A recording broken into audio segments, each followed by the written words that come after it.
Advocate.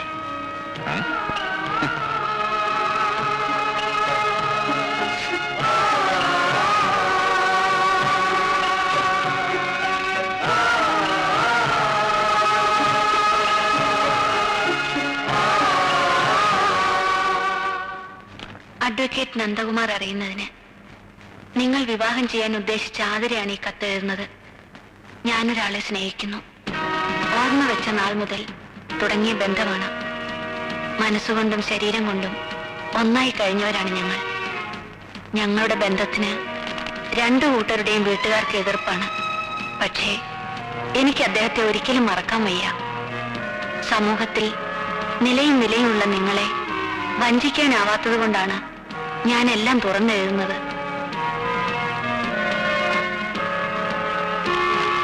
ഇനി ഒരു തീരുമാനം എടുക്കേണ്ടത് നിങ്ങളാണ്. ഈ ആലോചനയിൽ നിന്ന് നിങ്ങൾ പിന്മാറുകയാണെങ്കിൽ അത് ഞാൻ എഴുതിയ ഈ കത്തിന്റെ പേരിലാണെന്ന് ദയവായി എന്റെ അച്ഛനെ അറിയിക്കരുത്. നിങ്ങൾക്ക് നന്മകൾ നേർന്നുകൊണ്ട് ആതിര.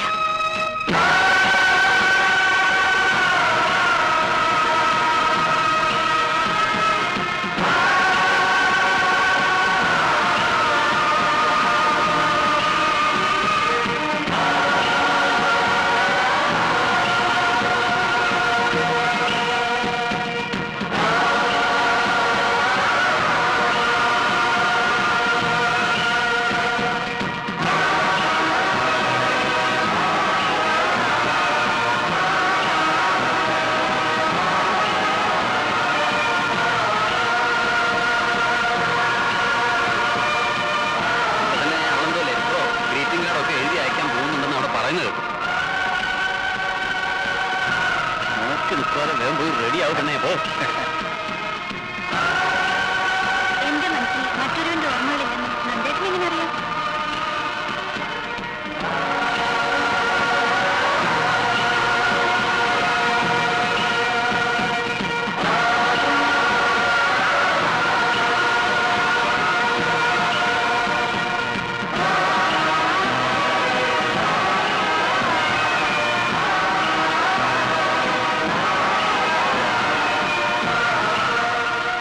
നന്ദേട്ടനെ ഞാൻ എത്ര വിളിച്ചു? ഇവിടെ വന്നിരിക്കുകയാണോ? ഗായത്രി മേനോൻ കേസ് അത്രയ്ക്ക് കോംപ്ലിക്കേറ്റഡ് ആണോ? ഞാൻ എന്തെങ്കിലും ലോ പോയിന്റ് പറഞ്ഞിരുന്നോ?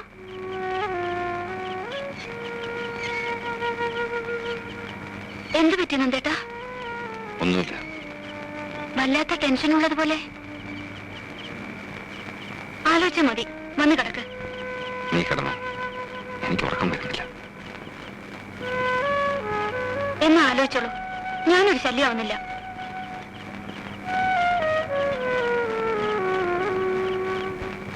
കേസ് തലേ കയറിയ പിന്നെ അവൻ അങ്ങനെ എന്ത് ചെയ്യാനാ? കൂടുതലൊന്നും പറയാതെ മോളിങ്ങി പോന്നത് നന്നായി. കുത്തി കുത്തി ചോദിച്ചാൽ കടിച്ചു കയറി തിന്നാൻ വരും. ഇതിനു മുമ്പ് ഇങ്ങനെ കണ്ടിട്ടേ ഇല്ലല്ലോ. ആ, ഇത് ഏതാണ്ട് വലിയ കൊലക്കേസ് ഏതാണ്ടാ. അതാ മോള് പോയി കിടന്ന് ഉറങ്ങിക്കൂ, അവൻ വന്നോളും.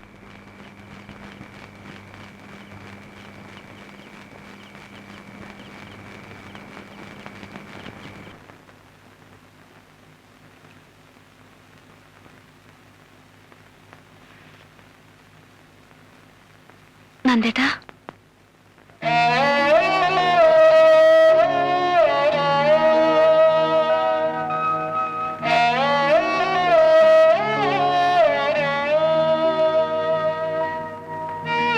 ക്ലോക്കിൽ രണ്ടടിക്കുമ്പോഴും ഞാൻ ഉണർന്നു നടക്കായിരുന്നു.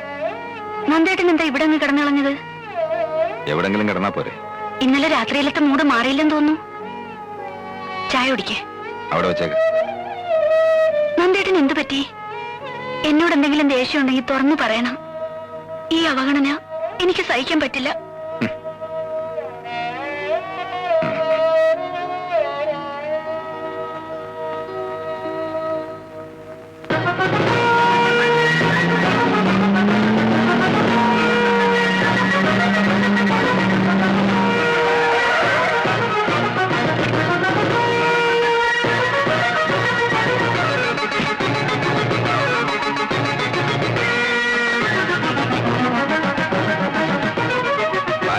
ഇല്ലല്ലോ, എറണാകുളത്ത് പോയിരിക്കുക.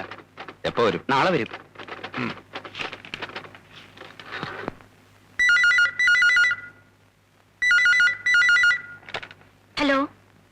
അമ്മയ്ക്ക് ഫോൺ കൊടുക്ക. നന്ദേട്ടാ, ഇത് ഞാനാ, ആതിര. അമ്മയ്ക്ക് ഫോൺ കൊടുക്കാൻ. ആരാ മോളെ? അമ്മയ്ക്ക് ഫോൺ. ഹലോ, നന്ദന. അവളോട് കുറച്ചു ദിവസം അവളുടെ വീട്ടിൽ പോയി നിൽക്കാൻ പറ. ഞാൻ വിളിച്ചിട്ട് വന്നാ മതി. നീ എന്ത് ഭ്രാന്തായി പറയുന്നത്? എന്താ കാര്യം? അമ്മ ഞാൻ പറഞ്ഞത് കേട്ടാ മതി. എന്താ അമ്മേ? നിങ്ങൾ തമ്മിൽ എന്തെങ്കിലും സംസാരം ഉണ്ടായോ? ഇല്ല. അവന്റെ മനസ്സിൽ എന്തോ ഉണ്ട്. നന്ദേട്ടൻ എന്താ അമ്മേ പറഞ്ഞത്? നീ കുറച്ചു ദിവസം നിന്റെ വീട്ടിൽ പോയി നിൽക്കാൻ. അവൻ വിളിച്ചിട്ട് നീ ഇങ്ങോട്ട് വന്നാ മതിയെന്ന്.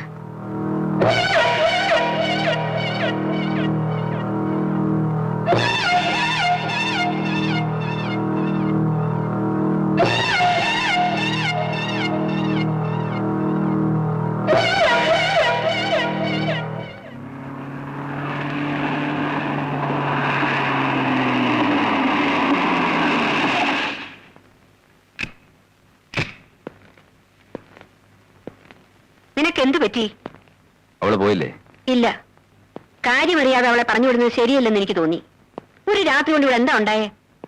അമ്മ അത് അറിയണ്ട. അമ്മയ്ക്കറിയണം. വീട്ടിൽ പറഞ്ഞു വിടാൻ മാത്രം എന്ത് തെറ്റാ അവള് ചെയ്തത്? അവള് ചീത്ത അമ്മേ.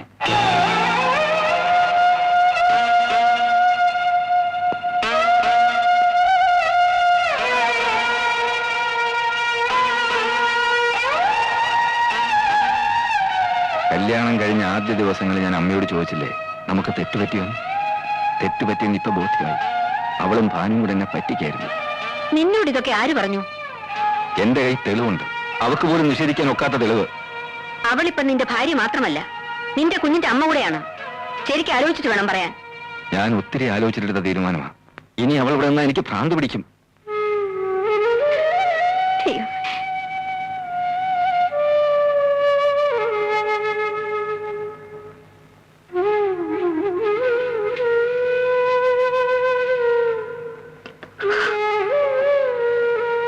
പറഞ്ഞതൊക്കെ കേട്ടില്ലേ? ഇനി കൈക്ക് പിടിച്ച് പുറത്തു കൊണ്ട് നാക്കിയെ പോകുമെങ്കിൽ അങ്ങനെയും ചെയ്യാം.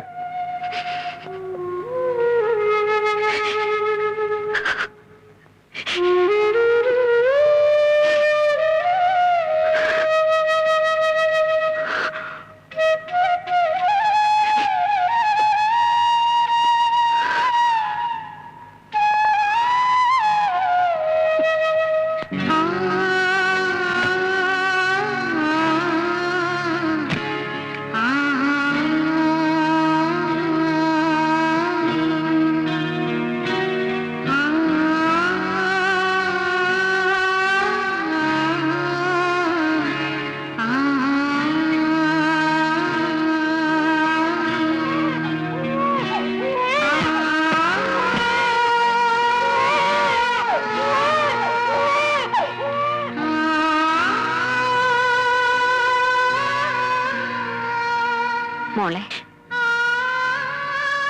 ഞാൻ കാരണം നന്ദേട്ടന് ഭ്രാന്ത് പിടിക്കണ്ട. എന്നെ പിടിച്ച് പുറത്താക്കുന്നതിന് മുൻപ് ഞാൻ സ്വയം പൊയ്ക്കോളാം. പോട്ടെ അമ്മേ.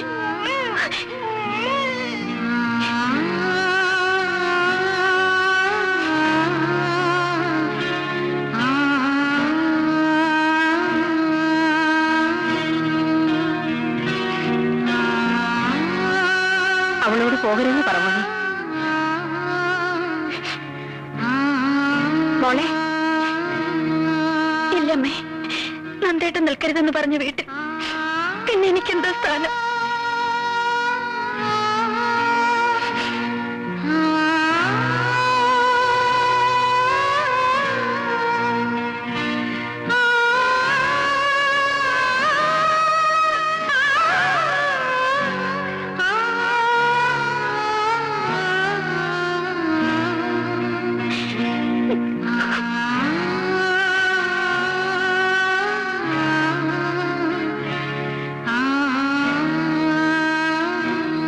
താനെന്തിനാ ഇപ്പൊ ഇങ്ങോട്ട് വന്നേ? നാളെ കേസല്ലേ? സാറ് വരാൻ പറഞ്ഞവര് ആഫീസിൽ വന്നിരിക്കാൻ തുടങ്ങിയിട്ട് കുറെ നേരമായി. അവരോട് പൊക്കോളാൻ പറ. ഞാൻ കേസിന് ഹാജരാകുന്നില്ല. എന്താ സാർ? മണ്ണാൻ കേട്ട മനസ്സിലായോ? നാളെ അവധിക്ക് അപേക്ഷ കൊടുക്കാൻ പറ. ഓ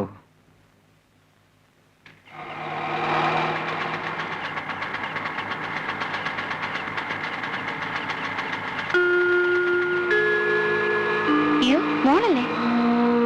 ഇവളെന്താ ഈ നേരത്ത്?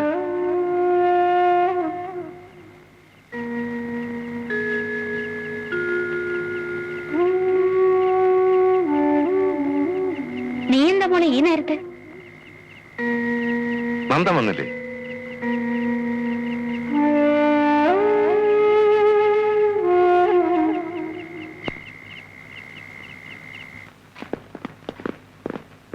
സാറേ ഇന്ന് വിസ്താരം നടക്കുന്നു തോന്നണില്ല. അതെന്താണോ? നന്ദകുമാർ സാറ് ഹാജരാകുന്നില്ല. അവധിക്ക് അപേക്ഷ കൊടുത്തു. അവധിക്ക് അപേക്ഷ കൊടുത്തോ? ആ ഇപ്പൊ കൊടുത്തോളൂ. ജമാലെ, സാറിന് എന്താ സുഖമില്ലേ? ഏയ് അസുഖമൊന്നുമില്ല. എന്തോ ചെറിയ ഫാമിലി പ്രോബ്ലംസ്. വൈഫ് വേണമെങ്കിൽ വീട്ടിൽ പോണുണ്ട്. ആതിരയും മോനും വീട്ടിൽ പോകാൻ അവിടെ വിശേഷം വല്ലതുണ്ടോ? ആ, ഒരു ചെറിയ വിശേഷമുണ്ട്. നന്ദേട്ടൻ ഓഫീസിൽ വന്നിരുന്നു എന്ന് അറിഞ്ഞപ്പോഴേ ഞാൻ വിചാരിച്ചു എന്തെങ്കിലും വിശേഷം കാണുന്നു. ഞാൻ അമ്മയുടെ വീട്ടിൽ പോയിട്ട് കുറച്ച് ദിവസമായി.